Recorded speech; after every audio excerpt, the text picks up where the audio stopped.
Dalam episod keempat penjelajahan sejarah kali ini, kami membawakan anda menelusuri tinggalan Kota Batu di Johor Lama, sebuah kota yang pernah menjadi pusat pemerintahan Kesultanan Johor pada abad ke-16. Namun, sebelum kita mengenali Kota Batu, kita perlu kembali melihat bagaimana kota ini lahir daripada siri peperangan yang mengubah sejarah Johor. Selepas kejatuhan Kesultanan Melaka ke tangan Portugis pada tahun 1511, Sultan Mahmud Shah meneruskan perjuangan sehingga akhirnya lahirlah Kesultanan Johor sebagai penyambung legasi Melaka. Pada awal penubuhannya, pusat pemerintahan Johor didirikan di Pekan Tua yang diperkukuhkan dengan kota Kara di tebing Sungai Johor. Kedudukan Johor yang semakin berkembang sebagai kuasa perdagangan menyebabkan Portugis menganggapnya sebagai ancaman, dan pada tahun 1535 Portugis melancarkan serangan ke atas kota Kara. Okey.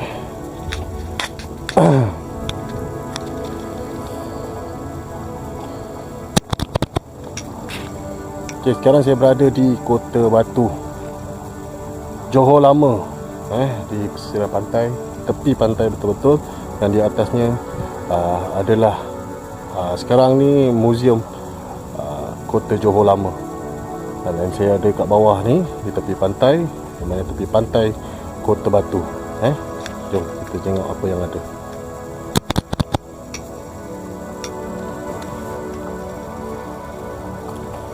Kalau ikutkan kat sini ada jalan lagi ni.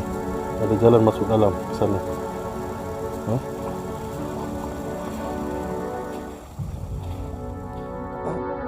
Pemilihan Tanjung Batu bukanlah secara kebetulan. Kedudukannya di tebing Sungai Johor yang dalam membolehkan kapal dagang dan kapal perang keluar masuk dengan mudah. Laluan sungainya juga memudahkan kawalan terhadap perdagangan, di samping memberikan kelebihan pertahanan daripada ancaman musuh. Menurut catatan sejarah, Kota Batu dibina menggunakan timbunan batu dan tanah sebagai benteng pertahanan. Bentuknya hampir segi empat dengan ukuran sekitar 50 meter panjang dan 20 meter lebar. Kota ini turut dilengkapi dengan meriam bagi mempertahankan ibu kota Kesultanan Johor.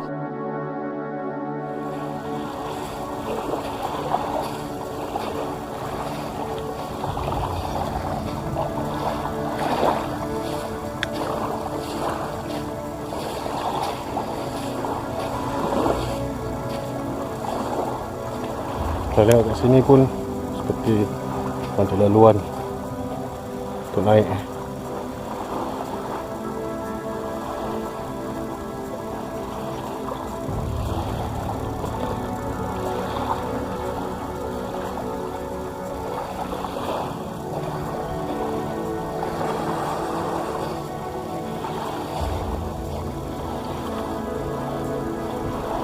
Allahu Akbar.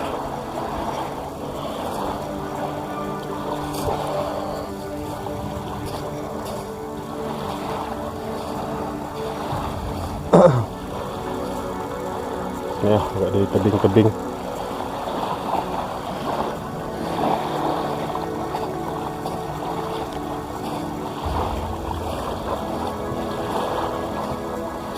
Kota Johor Lama.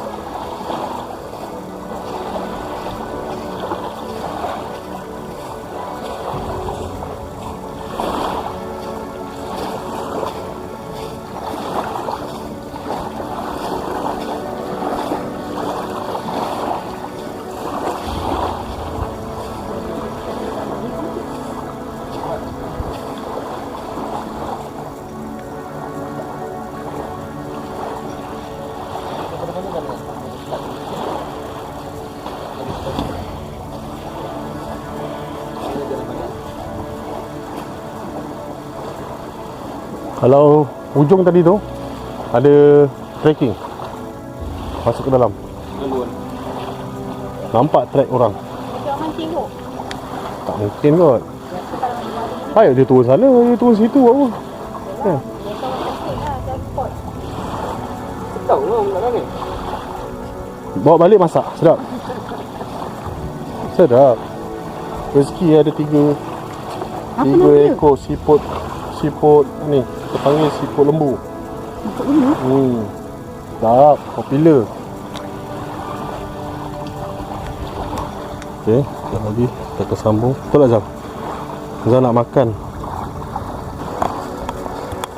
Okey, Kak Zat mendaki. Tak padamkan orang tu kaki sakit tau. Ni ada tangga untuk naik ke atas. Oh, mana video kita mendaki ya?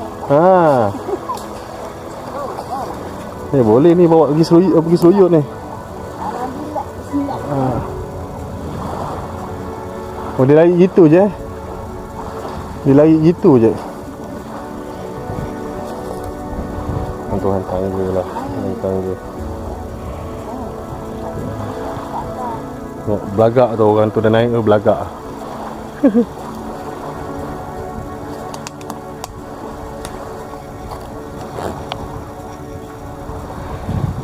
Cuba naik, bismillah.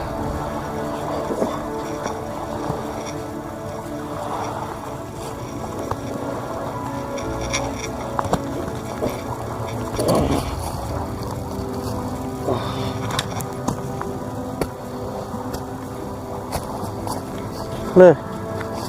Pegang sini, sandar kat sini. Siapa lain lah.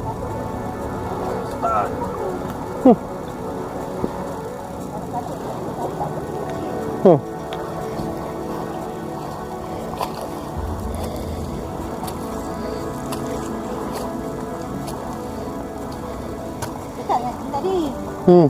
Dia kat bawah ni. Ada-ada tengok kan dulu tak tahu bukit ni. Kau buat apa ni? Tak dia kena game nak nakam.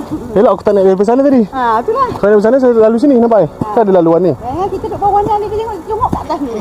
Kan betul kan? Aku nak naik tadi. Fikir-fikir takut nanti kau mencari pula. Jangan kalau cahaya dia. Hilang-hilang. Tuh, pasang tembok. Kat depan. Ala-ala dia kat depan. Pasang tembok.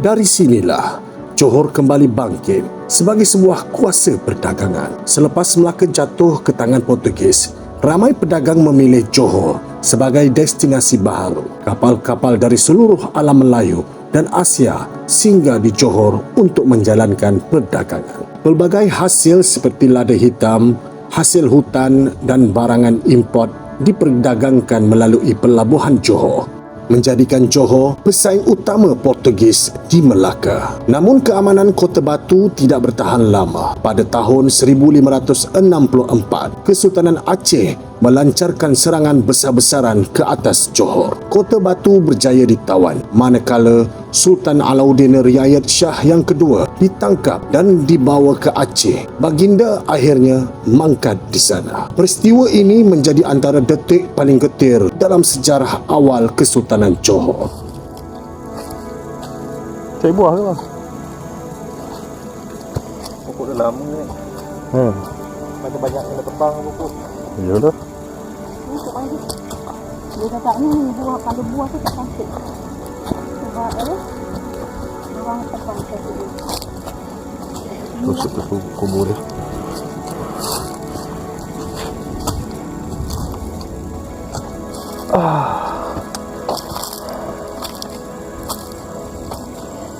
Mana zaman dulu nak serang ni dulu. Tinggal pakai baju besi je kan. Baru naik ni dah kena guling dengan batu. Atas tanah, bawah batu. Sama sini habis. Ya Allah, dia kata. Tak larat. Kat atas kapal pun dah semangat. Kubur dia.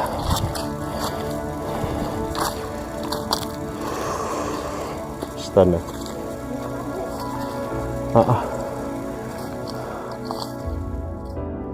Selepas Sultan Alauddin Riayat Shah yang kedua ditawan ke Aceh dan mangkat di Aceh, putranya Sultan Muzaffar Shah kedua ditabalkan sebagai Sultan Johor yang kedua dengan perkenan Aceh, di mana Sultan Johor ketika itu terpaksa bernaung di bawah Aceh. Baginda hanya berada di Kota Batu untuk tempoh yang singkat sebelum memindahkan pusat pemerintahan ke Bukit Seluyut pada tahun 1564. Sultan Muzaffar Shah kedua mangkat di Bukit Seluyut pada tahun 1570 dan berdasarkan catatan salah silah Kesultanan Johor, Abdul Jalil Shah I adalah putera kepada Sultan Ali Jalal Abdul Jalil Shah yang kedua. Baginda naik tahta sebagai Sultan Johor ketiga selepas Sultan Muzaffar Shah kedua mangkat pada tahun 1570. Namun, pemerintahan baginda sangatlah singkat. Baginda mangkat pada tahun 1571 yang juga turut dimakamkan di Bukit Seluyut. Tahta Johor seterusnya diwarisi oleh ayahandanya iaitu Sultan Ali Jalal Abdul Jalil Shah yang kedua sebagai Sultan Johor yang keempat. Baginda membangunkan semula Kota Batu, mengukuhkan pertahanannya dan mengembalikan Johor sebagai sebuah kerajaan Melayu yang kuat. Perdagangan kembali berkembang manakala Angkatan Perang Johor terus diperkasakan bagi menghadapi ancaman Portugis.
Untuk rambutan.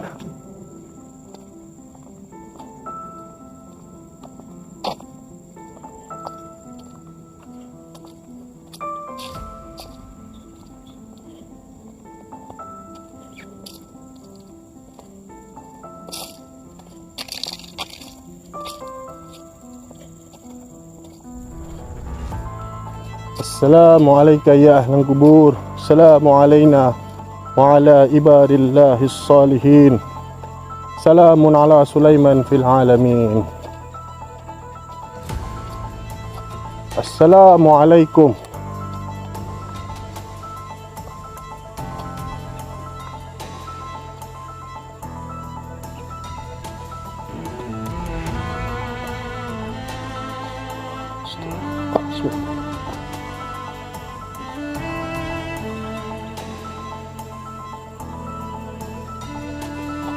Kat sini dapat satu makam.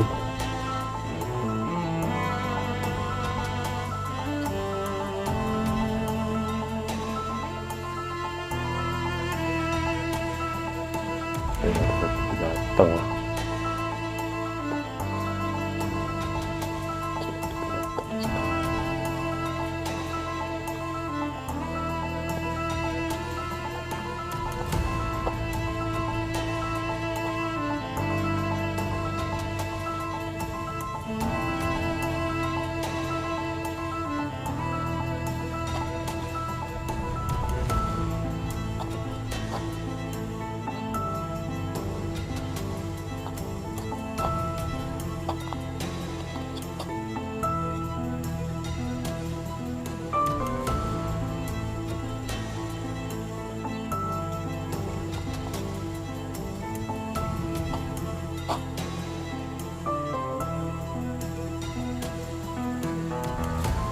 Tupai.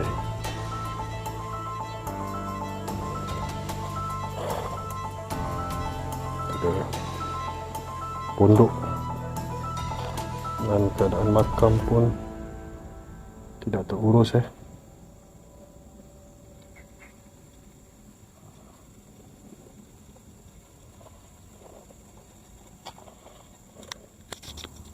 Baik, di sini terdapat satu makam yang berada betul-betul di Kota Batu, Johor Lama.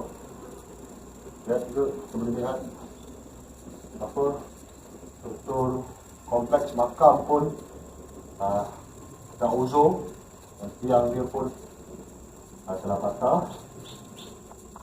Kalau kita dapat lebih banyak kulit, kita lebih cantik pun. Allah.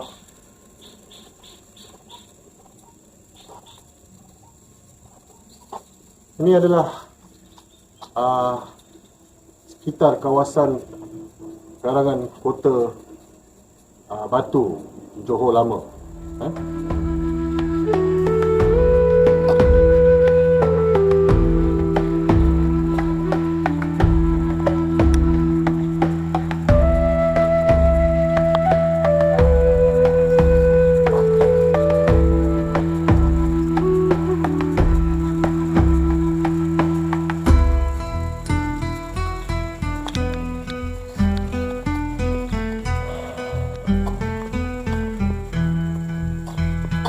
Assalamualaikum warahmatullahi wabarakatuh.